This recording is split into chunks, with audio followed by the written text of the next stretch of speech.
নমস্কার প্রিয়জনেরা, আহারে ও বিহারে চ্যানেলে আপনাদের সকলকেই স্বাগত।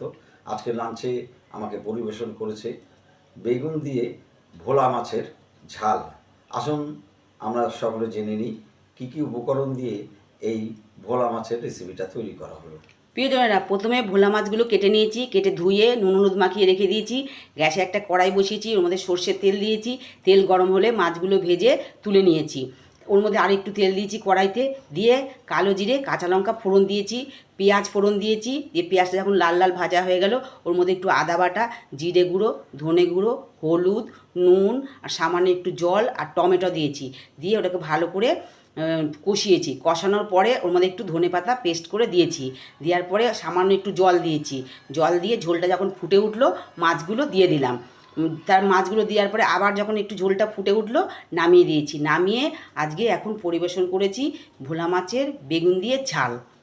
তাহলে আর প্রিয়জনেরা দেরি না করে, আমার তো তর্স হয়েছে না, আমি এটাকে স্বাদ নিয়ে আপনাদেরকে জানাচ্ছি কেমন হয়েছে খেতে।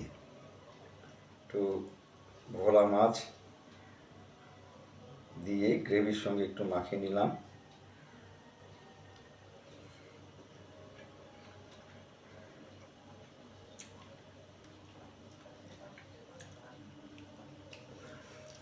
কথায় আছে প্রিয়জনেরা, যার শেষ ভালো তো তার সব ভালো। তো এই মাছটা কালার আর প্রথম বাইটটা যখন আমি মুখে নিলাম, এত অপূর্ব লাগলো, এর স্বাদ কি বলবো আপনাদেরকে।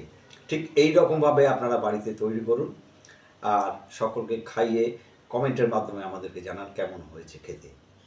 আজ তাহলে এই পর্যন্তই, দেখা হচ্ছে খুব শীঘ্রই নতুন কোনো রেসিপি নিয়ে। আপনারা সকলে সুস্থ থাকবেন, ভালো থাকবেন, আমার রেসিপিগুলো দেখতে থাকবেন এবং আমার ভিডিওকে লাইক শেয়ার সাবস্ক্রাইব করবেন। টাটা।